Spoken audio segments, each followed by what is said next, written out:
I'm fine, thank you. Good. Yes. Yeah, I've been listening recently to a lot of talk shows and discussions on radio stations and radio shows and so forth.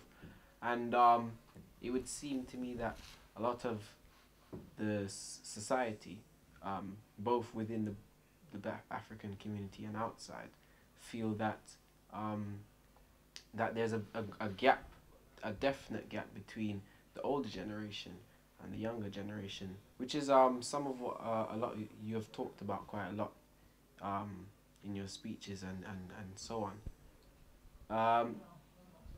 I've looked on the back of your book, The Integration Trap, the generation gap, and you say that black neighborhoods are not necessarily communities. So I was interested to know, from your point of view, what would you say makes up, how do we define this community? Communities in the past for us have been based on us viewing ourselves as extended families. And so we've seen people in the community as family. And we have regarded elders as parents of anyone younger in the community. And the youth as something that's prized and something to help grow and develop. And so if youth did wrong, we also had the right to correct them. Community also didn't necessarily mean that we had to live next to each other, though very often we did, because wherever we were, we shared common values, because we have a common culture. So culture is the primary thing that has tied our community together. Community values of extended family community have been primary, but the value of spirit has been very important.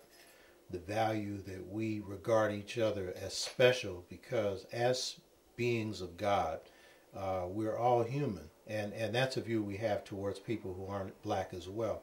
But there's a view of humanism that has tied our people together, which has made us non-racist, even though sometimes we've expressed racism towards each other in terms of the violence we show towards each other. Right. So there have been common values that tied us together, that gave us this sense of communityhood.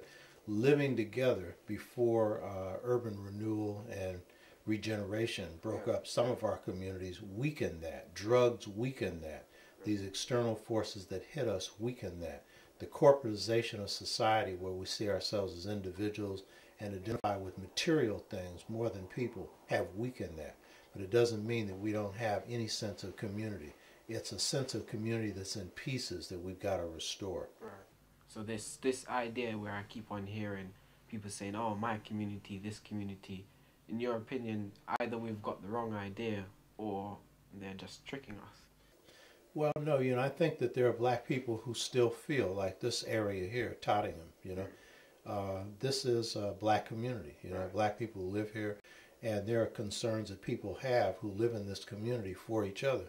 But it's not at the level that it once was. And this is true throughout the African world. But it's a profound question you're raising, because it means that even where, like say in Bristol, where you don't have compact black communities, blacks aren't living right next door to each other, still we face the same common problems. And so in communities like that, we usually have to come together in different ways, usually through our organizations and around issues.